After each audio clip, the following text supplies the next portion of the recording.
this is my first plaintiff's trial. So, one for one.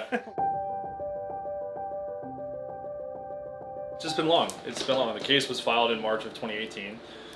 I don't even know what the number is up to, but something like 40 depositions were taken in this case. Some of them 8-hour days. It was a 1,300-pound pallet that wasn't securely wrapped to the pallet. One gentleman trying to pick up a pallet on the other side, as he tilted it, the momentum had it slide down, hit me on the top of my head, knocked me unconscious for maybe a minute or two, and broke my spine in half.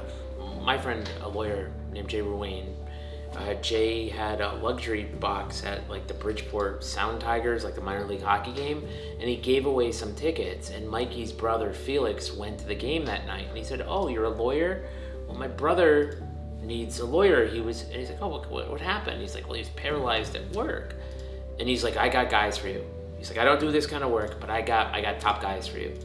It was Alexa, Andrew, and I that really put the liability in the heart of attacking the case and putting on the liability case together.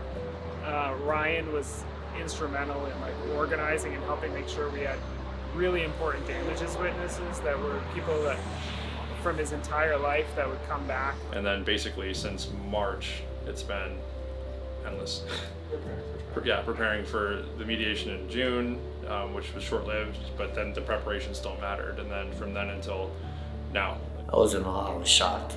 I was thinking that I could finally get my life, or a piece of my life back. I'm able to provide for my family now. It was just a moment of, like I said, a moment of shock, a moment of awe, a moment of, okay, what's next now? Hearing the jury read their verdict, I was sobbing.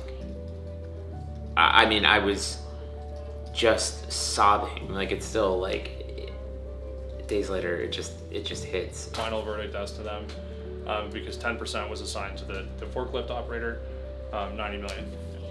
We had him for our care for 5 years, and we loved him, and we fought for him, and we protected him, and we're in the fight, and that's what we do. And we placed him in the hands of 6 people in his future, and they saw him and they delivered, and it's that's